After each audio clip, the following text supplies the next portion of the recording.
Hey adapters, I'm Doug Parsons. I'm a partner at Simpatico Studios where we live stream conversations about complex business and social challenges with professionals like yourself who are working on the same issues. Our shows are live streamed in front of a global audience of your professional peers on simpatico.tv. I'm building a new type of online community for professionals like yourself on the Climate Adaptation channel. If you're a regular listener of my America Adapts podcast, I think you'll find that we're taking our conversations about important problems, policies, and solutions to the next level here. And if you're interested in being a guest, we'd love to hear from you. And now join us for this latest episode.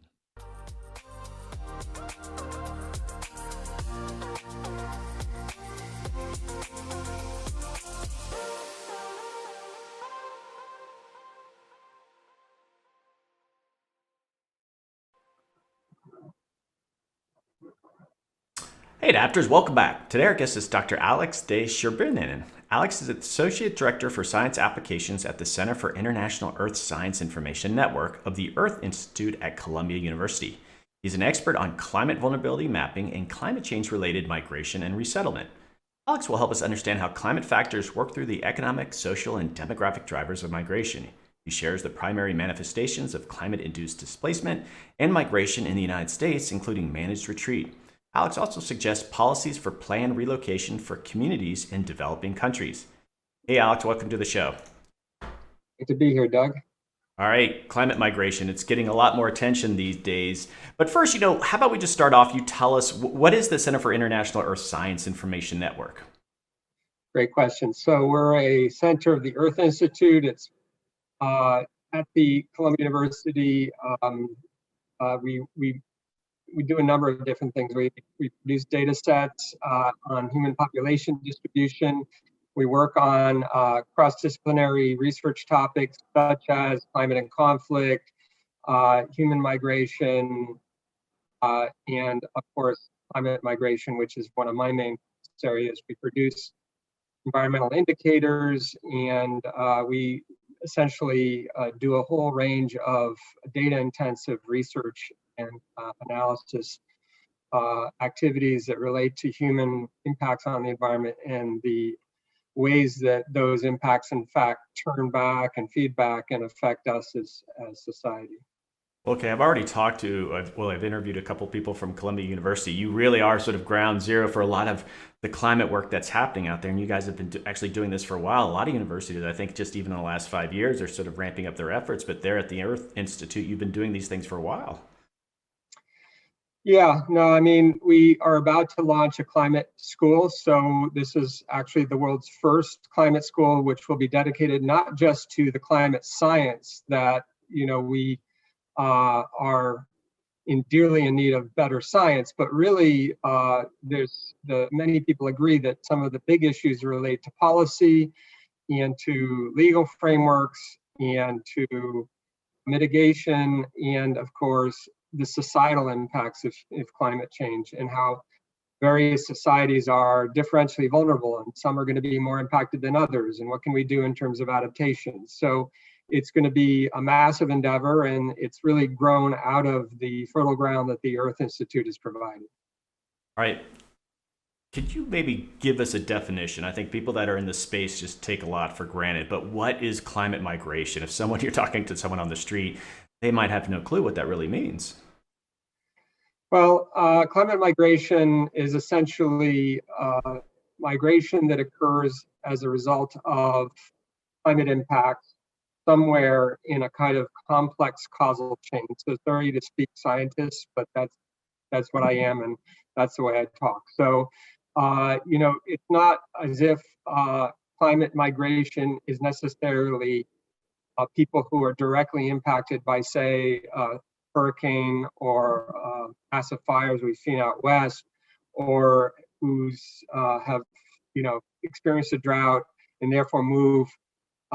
Those are the only people we might consider to be climate migrants. It's probably better understood to be part of a larger phenomena called mixed migration or survival migration.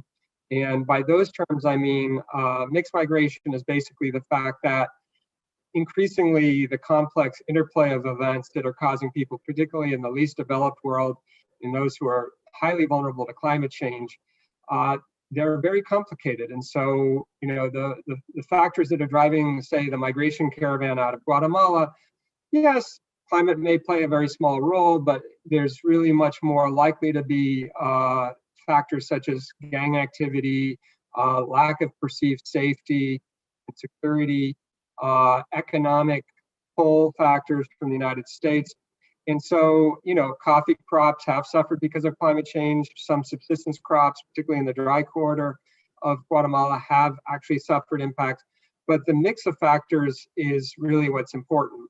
And the term survival migration is really comes out of this notion that many people who are leaving their home countries today, or who are displaced within their own countries, may be suffering some kind of existential threat. So, the idea of survival migration partly was born out of what happened in the aftermath of Syria, when Europe kind of woke up to the fact that, oh my goodness, mass migration is real, people are pouring into our country, and what's causing this? And so survival migration became kind of a shorthand for the complex mix of factors, the ones that I just mentioned, that include climate factors. In Syria, for instance, we know that the drought actually did affect farmers. We know that the Assad government responded in a very unconstructive way and basically denied the farmers any support or kind of redress in terms of the things they were suffering. And that led to a civil war. But can you say that the climate was the main factor? No. I'm not pretending for a moment that Syrians or Guatemalans are climate migrants, but you could say that they are definitely mixed migrants, and they are moving for a range of factors. And in many cases, this survival aspect is part of the mix, in the sense that they feel they can't return to where they came from, that they, in fact, if they were to return, they would actually suffer great harm. And so, this is kind of the reality that we're facing in some parts of the world today. Well, so some researchers are actually trying to get a number. They're saying, okay, by X date, we're going to have 20 million, climate migrants or climate refugees. And I want to talk about the terminology of refugees in a minute here. What do you think of that research? Because you just listed various kind of categories of why people might move, and would they all be lumped into that? Or is that sort of, I guess, general prediction of numbers useful? Yeah. I think it's a great question. And actually, I'm one of the people who produce numbers. So, I'm guilty of producing numbers on climate migrants. We did this for a recently released World Bank report called Groundswell, which was about projecting using 4 different models and 3 different scenarios, likely numbers of future climate migration out to 2050. And we did it for 3 regions, and we're in the process of building out those numbers for the rest of the world. The top end number was around 143 million, and the lower bound was somewhere around 60 million by 2050. And it's really in sort of reflecting on that concept of what a climate migrant is, and what this concept actually means in reality, that I've sort of reformulated my approach. So maybe if you asked me 2 or 3 years ago when the Groundswell report came out, I'd say, well, climate migrants are somehow induced to move because of changes in climate factors. It's as my research has progressed, and we've been doing additional work under National Science Foundation funding in West Africa, looking at the complex interplay of factors on the ground that are actually causing many people in West Africa, especially young men, essentially say, you know what, I'm going to try my hand at migrating to Europe, and often facing a very perilous journey and at risk of life and limb. These are not decisions that people take lightly. And yet, many of those people in the popular press were labeled as climate refugees or climate migrants. The fact is that they're moving for many and varied reasons. And in fact, the research shows that those West Africans who move are actually slightly better off than their counterparts in country. They often are actually leaving jobs. They have jobs that they've left. They're slightly better off economically in terms of education. So climate can't be the main factor explaining why they're leaving. And you really need to, go deeper and actually explore and interview people and find out on the ground what is actually driving this. And in the case of West Africa, it's often complex factors such as local cultures which favor those who move. There's a sense that this is a rite of passage. If you're someone, a young person with ambition, you will move and you will try your best to get to Europe, and you're going to try your best to send money back to your home country. And so I have sort of backed away from this idea that there's people out there with some label on their chest that says climate migrant, and come to the realization that more likely there are mixed migrants with mixed motivations, that they have a range of things that they're concerned about. Climate factors may be one of them. Some people we know are responding to narratives even that suggest that climate change is really going to impact their home country. And so they're not even necessarily seeing the facts on the ground. They're just saying, oh, well, we've read about climate change. We know things are not going to get better. And, we're going to try our hand at somewhere else. So that was a long-winded response to say, yes, we can come to some approximation, maybe some numbers of people who are moving because of climate factors. But if you were going to ask me, in 2050, let's assuming I'm still alive at that time, who's a climate migrant, it might be a little bit more challenging than we realize to actually go out and find the people who moved because climate factors impacted one aspect of their life, affected their economic livelihoods, affected their families and households, made their home country a little bit less hospitable, maybe changed the macroeconomic environment of the country that they came from. Well, I get to the reality of just even, I guess, explaining this narrative. Maybe the media, it's better when you're talking climate migration. It lumps a lot of things together. But I would imagine just that example you gave in Africa, international aid organizations, they need a proper interface to help people. If there's ticking a box and says, I'm a climate migrant, a lot of these groups probably wouldn't even know how to help you. But if there's different that nuance needs to be different on the ground. Well, so there's two aspects. And you point out rightly that categories do matter. And especially in our international legal frameworks, the idea of being a refugee, it's a legal definition. So you're either in or out.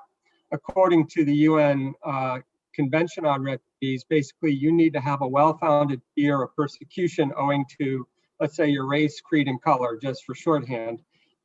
So one of those factors, or maybe your political beliefs, is forcing you to leave your home country and you can't return because you fear persecution where you left. That's a framework that's been in place since the 1950s. And that was the post-war framework for understanding how people could be treated as refugees. And so when someone comes to your country and knocks on the door and files for asylum, you would need to go through procedures to say, you meet these criteria, and therefore we will accept you as a refugee. In case of climate refugees, well, there's no such criteria internationally that are agreed upon. Others in the kind of refugee law community say, well, if we stretch the definition of refugees, the legal definition to include people who leave because of climate reasons, well, it's an already overstretched system. We don't have enough place. The countries like let's say Australia, US, Northern European countries, they're already reluctant to take people.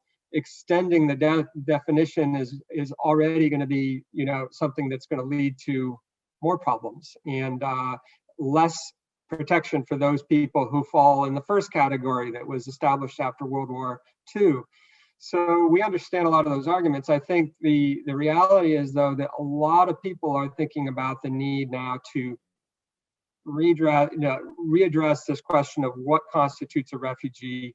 Some people are arguing that if you will suffer major duress or hardship in returning to your home country, even if it's climate impacts, maybe repeated natural disasters like cyclones or droughts that have made your home country inhospitable, and your situation would be gravely in danger if you were to return, that we should count those people as well. Seems like when getting to the development question, then that's a whole nother sort of bailiwick. So I talked about the legal, but then there's a sort of more political and operational definitions, but we can get there in a moment if you like. Well, I'm curious too. Just you look at potential climate migration in the domestic area, North America, and people leaving the coastal areas. That process is going to be radically different than, let's say, in poorer countries where people are leaving those actual countries.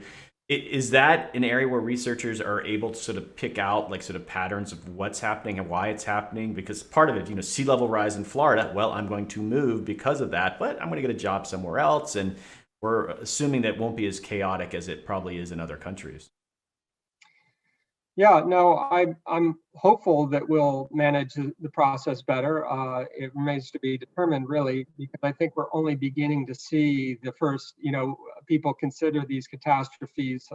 Sandy, of course, in New York, Katrina that affected New Orleans, and then recent cyclones that have affected, Puerto Rico, and we have the fires in the West Coast.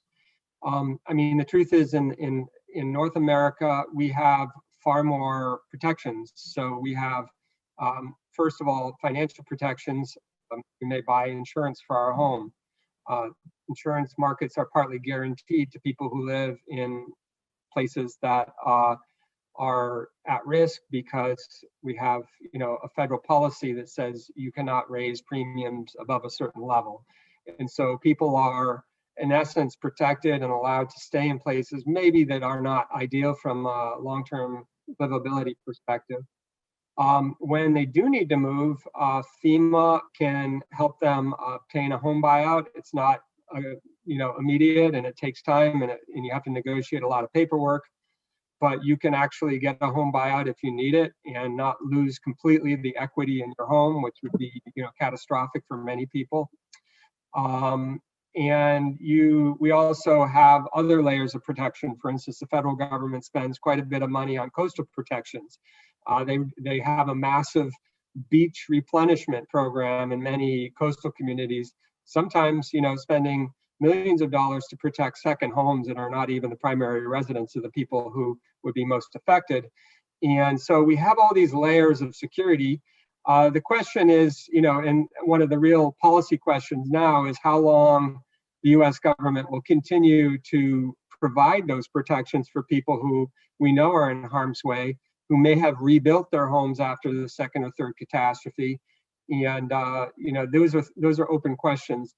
I don't sit in judgment on those people because I realize they live there. Maybe they have very deep roots in their community. It's easy to kind of say, well, those second homeowners or whatever. And I probably have less sympathy for the second homeowners, but certainly for the people who lived in, some of these communities in the woods of California. I understand, they made a choice. They lived there for a reason, and that's where their homes and livelihoods are. And these are tough choices. These are really tough choices. But yes, you're absolutely right. The kinds of things that we're going to face as society with the levels of protection and the governmental policies and programs that are in place are going to be qualitatively very different than the kinds of choices and the kind of issues faced by someone in a very poor developing country. Well, I guess just looking at the United States, do you feel policymakers or elected officials, be it at the local, state, or even federal level, are taking climate migration seriously? Are they taking the appropriate steps down into the policy decisions? Yeah, that's a good question. I think that we're seeing more reports. The GAO, or Government Accounting Office, recently issued a report on how FEMA works on the buyout program. HUD has funded some work on relocation of indigenous peoples in Louisiana. We're learning more about what can be done and how not to do certain things. And in many cases, there have been massive missteps, and particularly when working with traditionally, disenfranchised populations like Native Americans or African American communities. I think you have to really take their needs and their sensitivities and their vulnerabilities to heart and tailor programs in a way that will be most successful. But I think the government is waking up to this. There is a recognition, at least on the part of many government agencies, this is a reality and that we need to plan for it. All right, I got a question coming in from the community room. This is from Ken. Are there specific organizations or nations that are doing a really good job of managing climate migrants? Are there organizations developing interesting solutions? Oh, that's a good question.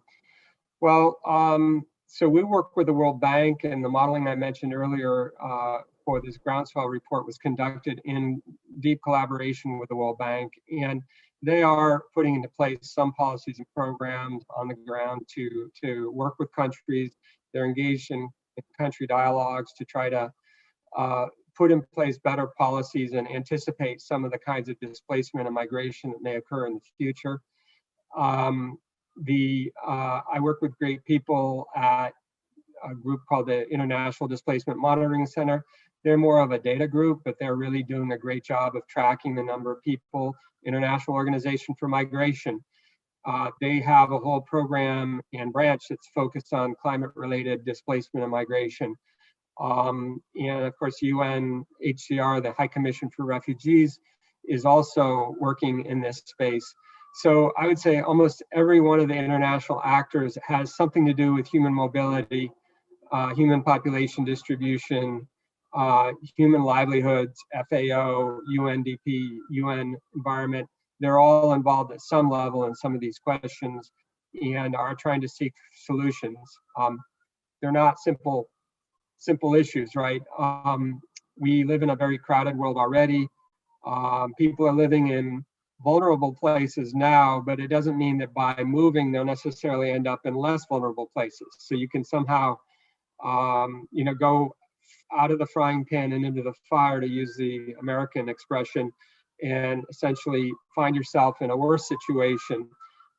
Some research in Bangladesh, Bangladesh is considered one of the most at-risk countries in the world as far as sea level rise. The Ganges Delta goes right down to the sea and is a very low lying, and even the capital, Dhaka, is just above sea level really there. And there was a recent study about, of communities that left sea islands that were right on the interface with the ocean in Bangladesh and moved to Dhaka. And many of them ended up in informal settlements and places. They weren't formally relocated. I think they moved voluntarily. And they moved and found that their lives were pretty difficult in the capital. And some of them wished to be back where they came from. But, the question, of course, is, were they really able to stay there? And there are a lot of questions about at what point are there tipping points? Are there clear indications? Is there a clear threshold beyond which you say, these folks are at risk and they should not be allowed to return, or, we need to basically rule out living in these areas. And these are really difficult political issues that need to be solved in many countries. All right, so we're toward the end of the episode here. We just flew through these topics. And I guess a Sure. final question. And you'd mentioned Columbia starting a climate school, which is very exciting. And let's say a future graduate student is watching this. What areas in climate migration are the potential for them to kind of study? Are professors like you taking students on, and are particular areas that you would like them to look at? Oh, the list is long. Okay. One of the things that people want to look at increasingly are destination areas. So, we can say this area will be impacted. We're likely to see so many people, leaving the coastal zone or leaving this dryland environment or mountain environment or whatever. But understanding where they're likely to go to is, I think, a pressing question for society. Policy responses are critical. We just started a new Earth network, which is called Climate Mobilities. And we're looking at really translating research to policy and working with some of the top lawyers and policy experts at Columbia. I'm unfortunately unable, I'm not faculty at Columbia, I'm a senior research scientist, so I have a different position than a sort of traditional academic position. But I would say that if anyone's interested in further study in this area, they should reach out to me. I'd be very happy to discuss options with them. And we are looking to try to get a firm track on climate mobility established under the climate school starting in the future. All right. Well, this has been fascinating. We'd love to get you back on. Maybe there's a particular project that you're working on. We're using Simpatico to have these conversations. And I think climate migration is a topic we will be exploring for the years and decades ahead. Yeah. And 3 years from now, you could come back on and we could have a radically different conversation. Lots of things are shifting. But I want you to hold on. We're going to go into just chatting. But thank you so much for coming on Simpatico. It's a real pleasure, Doug. Thank you. All right. Moment.